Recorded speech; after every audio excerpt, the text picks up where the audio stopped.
So I polled my Gen Z and Gen Alpha students and I asked them, if you wanted to learn a new instrument, where would you go? What would be the first step you would take? And here's what they said. Welcome to Coffee Chat with Phoenix number 7. Today we are going to be discussing the topic of the future of piano lessons from the perspective of us piano teachers. So this video is intended as sort of an uncut, unhinged discussion starter on the topic of what is the next generation of piano lessons going to look like. This is intended as like a teacher to teacher sort of open-ended discussion. I'm hoping that we can create some community here and start some conversations surrounding this topic. However, if you are not a piano teacher, you are absolutely welcome here. Just know that that's kind of who this is intended for. I would love to just present some things that have been on my mind, things that I have observed, predictions I have, and I guess some questions that I have that I don't have the answers to yet.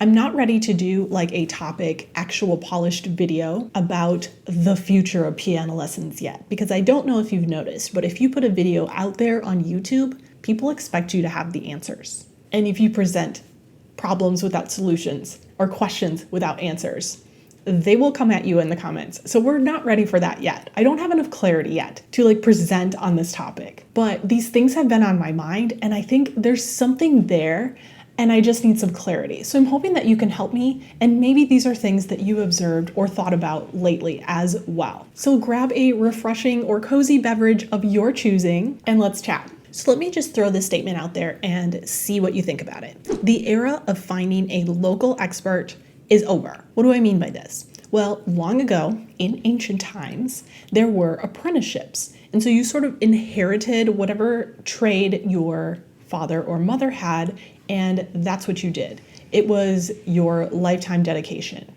You learned from somebody one-on-one, working hands-on to learn whatever trade or skill was going to be your lifetime career. And then you went out on your own and you did it for your entire life. And then you trained your son or daughter or somebody who was your apprentice to do the same trade or skill. There was just this idea of like mastering one skill and dedicating your entire life to it. It was your whole identity. It was not a career choice. It was a lifetime commitment. And I feel like that mentality has dissipated over the centuries. However, it has remained at the core of how we choose careers up until recent times, of how we learn new skills, and of how we delegate our personal time and growth and achievement. I'd love to get your thoughts on this, but from my personal experience growing up as a kid in the 80s and 90s, this was still kind of a thing. Like, people had the same career for their entire lives. They were working towards that pension so they could retire. And now we know that that's basically all going away. Hardly anyone stays in the same career that they studied in university for all the way through to retirement and then retires comfortably. That's just not really a thing anymore. But even in my generation, we kind of picked like one thing, and that was our thing to do as a kid. Not like kids today that are doing all the sports, all of the musics, all the art, all the everything. When I was a kid, I chose piano lessons and piano became like my entire identity. That's not to say that I didn't have some friends who were talented in sports and talented in music and did a couple of things, but it wasn't like it was today. I really didn't get into any sports because I was like hardcore piano. So maybe you can relate to this. It was just kind of the expectation that I would choose one thing, I would stick with it, I would get really, really good with it, and then see where it would take me. That is absolutely not the case anymore. If you've worked with kids at all, you know that they do all the things. So I think we are in an era of dabbling. There is no more lifetime commitment. There is no more pick one skill and dedicate your entire life to it. There is no more work a job from the time you're 18 till the time you're 65 and retire comfortably with a pension. That is all really going by the wayside. And I think in the next generation, that's going to be even more. People do not want to choose one thing. People want to try it all. And the internet has just made everything possible. If you want to learn a new skill, a new language, a new anything, it is all at your fingertips. So this illustrates observation number 1. The way that the next generation picks their interests is different. Observation number 2 that I've made is the way that the next generation explores their interests is different. So I polled my Gen Z and Gen Alpha students and I asked them, if you wanted to learn a new instrument, where would you go? What would be the first step you would take? And here's what they said. Half of them said that they would first turn online to either Google, YouTube, or TikTok to look for tutorials to see if they could learn it on their own in the comfort of their own home first before seeking out some sort of tutor or teacher. Beyond that, a large percentage said that they would Google or ask their parents for a local teacher, and a small percentage said that they would seek out a book to see if they could learn it by themselves from a physical book. Now, I went a step further because I thought these are all musicians and these are all kiddos that are taking lessons with a live teacher, me. So maybe this isn't the right question to ask. So then I asked them this. I said, if you wanted to learn a new language, because I feel like learning music is really like learning a new language. If you wanted to learn a new language, where would you first turn? And do you know what every single Gen Z and Gen Alpha student I polled said? 100% of them said that they would turn to an app. They would look for an app to learn a new language. Not one of them even considered finding someone who was a native speaker of the language, finding a book, or finding a local tutor who taught that language or class. Those things definitely exist. Like there are tutors who will teach you a new language, and it is way more successful, as us piano teachers know, than trying to learn from a book or an app or anything like that. But not one of them even thought about that. So what happens when these kiddos grow up and they have kids of their own? We'll talk about that in a little bit. Observation number 3 is that the way that the next generation pursues a career is different. So I think traditional learning styles are going by the wayside because of the amount of information that is available for free on the internet. The cost of colleges and universities has skyrocketed, and with a recession right now, almost nobody can afford to go to the traditional four-year college to get a degree in what they're interested in. Classes, tutors, and teachers are not the first thing on kids' mind when they want to learn something new. In addition, there's no more picking one skill or one trade and committing your entire life to it. And students don't want to be caught up in one career that they have to follow their whole lives. They're more interested in following a path that they can then veer off from later on. Observation number 5, the way that the next generation accesses education is different. The next observation I've made is that the way that the next generation pays for education is different. So you already talked about the skyrocketing costs of a university or a college education and the amount of free information that's available on YouTube or anywhere on the internet. But then on the other end of the spectrum, we have these like online coaches or online courses that are charging like thousands of dollars for their platform, for their course, for their personal coaching program.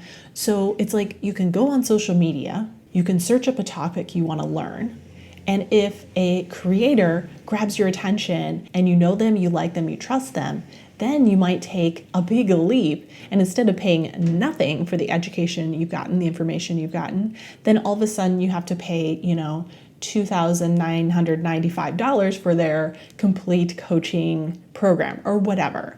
So there's just like this weird thing where it's like either you're paying nothing or you're paying $10 for this little digital product online that you think is going to solve your problems, but then all of a sudden you're spending thousands of dollars on the thing that you now think is going to solve your problem. So this tells me a couple of things.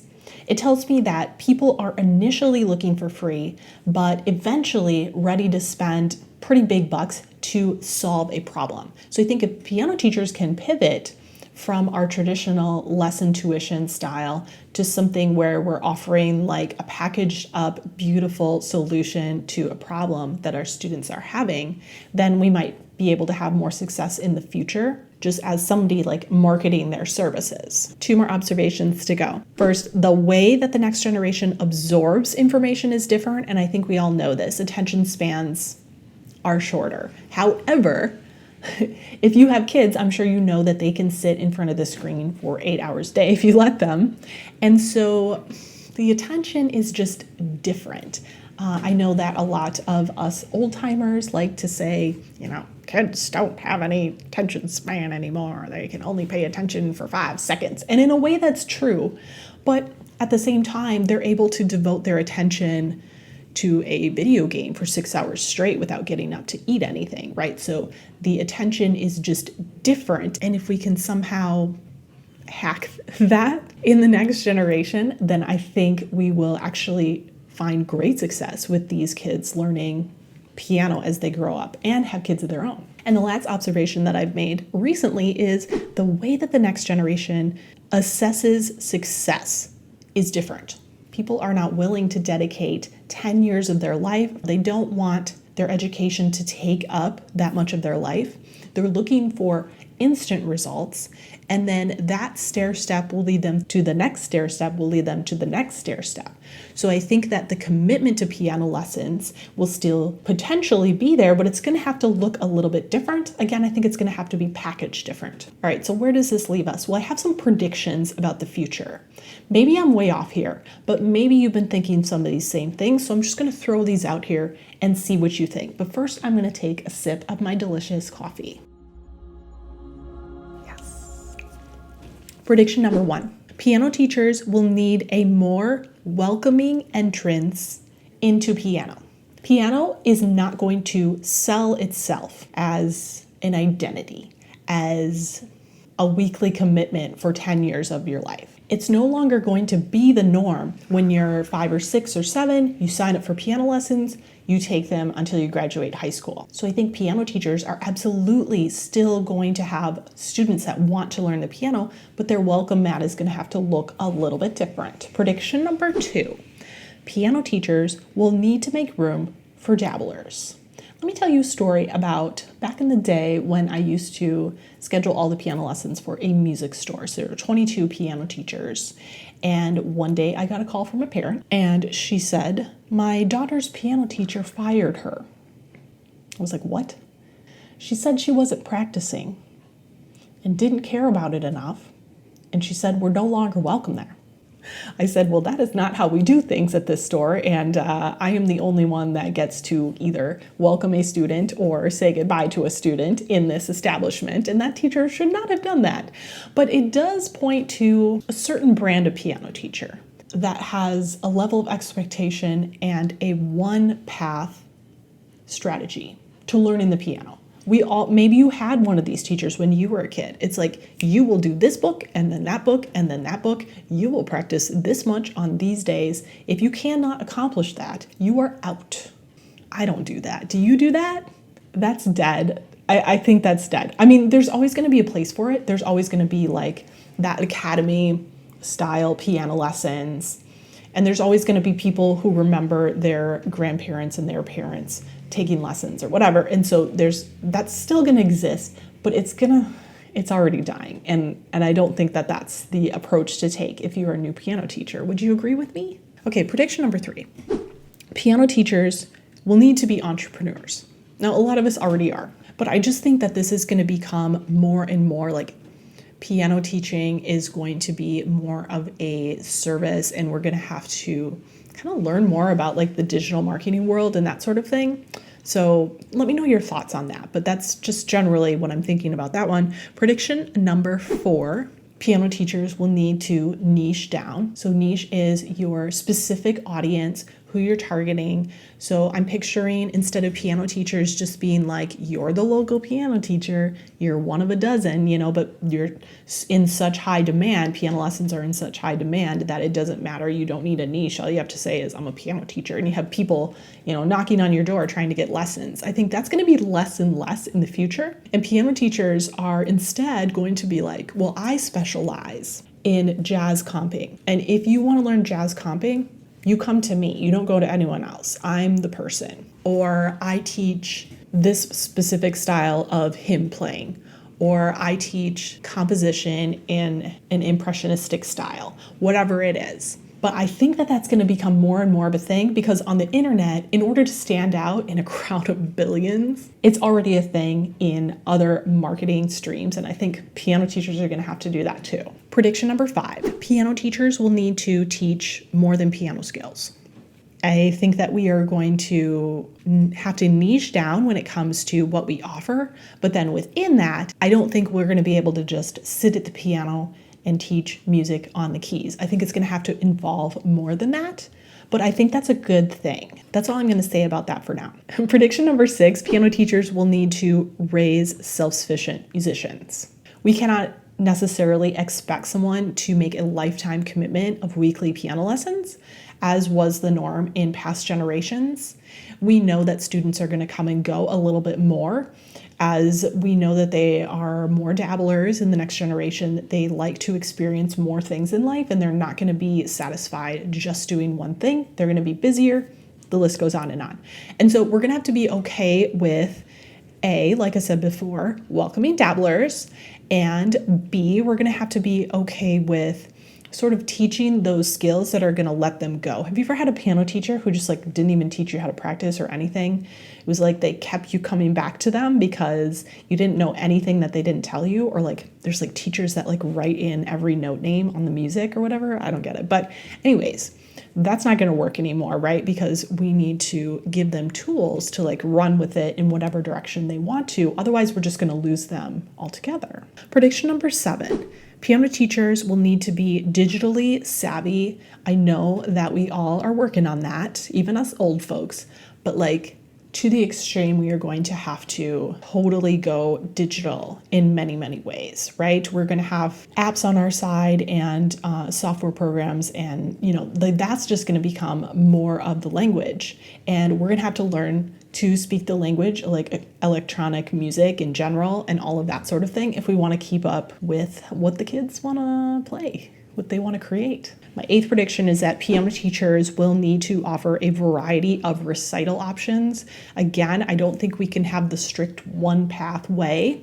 I think that we need to offer students many ways to share their talent. For instance, some students don't want to play live on a stage, but they want to start a YouTube channel or something like that. Or some musicians want to become producers, stuff like that. So there needs to be more platforms for students to showcase their talents and their hard work, not just the traditional recital path. And one final prediction, which is not about teachers, but about our method books. This one's been on my mind a lot. Piano method books will need to change to support teachers and to support students better. We are due for something brand new in the piano method world. Now, I love piano methods. I love diving into new methods. I love looking at old methods and comparing and trying new things and all that. Love talking about piano methods. There are a couple sort of progressive methods out there that I think are moving in the right direction, and I think we need to take that to the limit. So I think we need some fresh minds coming onto the scene and changing up the piano method world in a totally revolutionary way. I think that piano methods, as we know them today, are going to die off. That's what I think. Okay, I hope this feels positive to you, because change can be difficult, especially when we feel like we're getting left behind, or when we feel like in 10 years my career is going to be obsolete. So let me give you some encouraging predictions. Encouraging prediction number 1. The piano isn't going anywhere.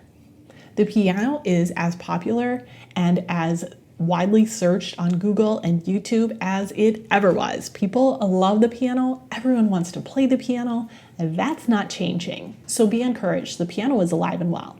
Encouraging prediction number 2, coaching is alive and well. There are people out there making millions of dollars as personal coaches in various services, in various areas of life, from relationships to fitness to personal development. So people are willing to pay for coaching, and that's really what we are as piano teachers. So that is alive and well. Feedback is important, and people value that, like real-time feedback. A structure packaged and sold is invaluable. People love a step-by-step process from where they are today to where they want to be. And so that is definitely something that we can use to our advantage to show the value of the service that we offer. So in closing, I definitely want to invite you to put in your 2 cents in the comments. What do you think about my observations and my predictions? Add to them. Show us your conflicting perspective in any way, shape, or form that you would like to, but please absolutely be respectful of me and of other commenters. use, in my experience, statements rather than attacking somebody else's perspective. Let's definitely keep it positive. But I want to leave you with this thought. Every generation of piano teachers thinks that they're not your grandmother's piano teacher. You know what I mean? Like, we all think that we're being revolutionary because we're taking a few steps forward from what we experienced. But in my personal opinion, that's not going to be enough in the next 10 to 20 years. I think big changes are in order in the way that piano lessons are structured, in the way that piano method books are created, in the way that piano teachers package their services. And I think that there is so much potential there, but I think those who refuse to change are maybe going to be left behind. Anyways, let's start a community discussion all around the future of piano lessons. We can grow and progress together and just be the best piano teachers for the next generation that we can possibly be. Cheers!